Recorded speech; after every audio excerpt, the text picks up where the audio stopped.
सीखिए और ध्यान सिखाइए, फैलाइए इस काम को। आज 6 महीने की लड़की के साथ बलात्कार हो जाता है, आप सोच सकते हैं?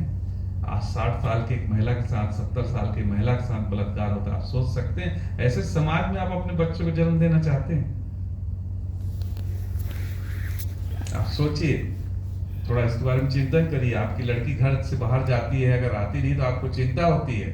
यहाँ भारत की बात कर रहा हूं ना, भारत में यहाँ आपको चिंता होती, क्या ऐसे भारत का हमने सपना देखा था?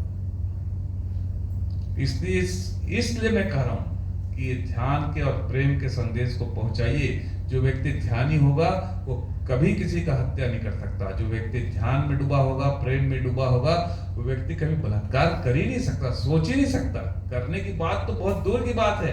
बलात्कार के बारे में मैं कहता हूं आज तक मेरे मन विचार भी नहीं आया कभी कि विचार भी आ जाए। विचार तो कुछ भी आ जाता है, किसी हत्या करने का विचार जरूर आ गया होगा, पर ये विचार कभी नहीं आया होगा।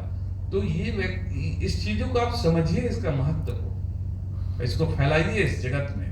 बहुत जरूरत है ध्यान की इस जगत में, ध्यान और प्रेम की, क्योंकि मनुष्य ये दो चीजों से अछूती है, ध्यान से और प्रेम से। ऐसे माहौल में हम अपने बच्चों को बड़ा करेंगे जहां बच्चा सुरक्षित है। आप पढ़े होंगे बंगाल का भी, थोड़े से केस आपके सामने आ जाते हैं, बाकी केस तो आपके सामने नहीं आते हैं। जो लड़की हरिजन आदिवासी जो लड़कियां होती हैं, जो हॉस्टल उसमें रहती हैं, क्या बोलते हैं उसको? हाँ, महिला, हाँ, बनवासी महिला। आप उन कभी जाइएगा, पूछिएगा क्या होता है उनके साथ, उनके प्रिंसिपल क्या करते हैं उनके साथ, उनके टीचर क्या करते हैं। कुछ कुछ केस उभर के सामने आ जाते हैं। और जितने आपके बड़े बाबा हैं वो किस केस में अंदर है? वो किस केस में अंदर है? आप बताइए, आप तक कभी किसी ओशो सन्यासी, ओशो को तो छोड़ दीजिए, उनकी क्या बात करूं मैं, कभी किसी ओशो सन्यासी के ऊपर भी छेड़खानी का आरोप लगा है आज तक? फिर भी हम बदनाम हैं।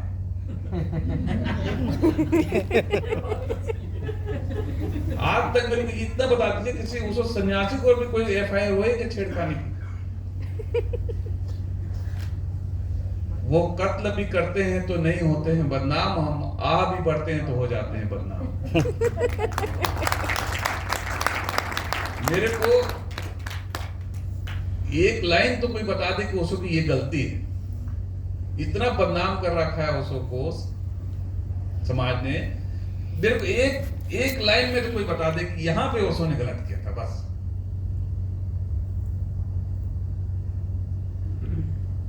देखते हैं कितने ओशो के शिष्य हंसते खेलते नाचते गाते रहते हैं। किसका अधर्म किया उन्होंने, किसका विनाश किया है? हमारे पास अनाथ पिंडक लोग हैं, यहाँ पर भी हमारे पास बैठे हैं पंडित जी, अग्रवाल जी, जो आपका भला सोच रहे हैं, कैंप लगा रहे हैं, लोगों को बुला रहे हैं, अपना पैसा खर्च कर रहे हैं ना। ये तो वही व्यक्ति कर सकता है ना जिसके मन में पीड़ा हो दूसरों को आनंद देने की। तो क्यों करेंगे बताइए? इतने ओशो का जीवन इतना पवित्र रहा, पूरा का पूरा जीवन।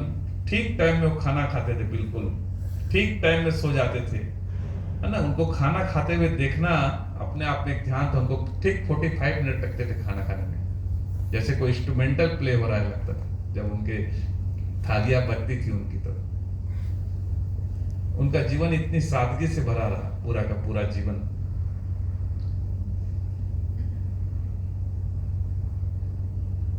फिर भी लोग चमत्कार के, इसमें कोई चमत्कार नहीं है बाहर। चमत्कार एक ही है कि आप ध्यान की धारा में प्रवेश कर जाए, आपका जीवन शांत हो, आपका जीवन आनंदित हो, आपका जीवन मस्त हो, है ना।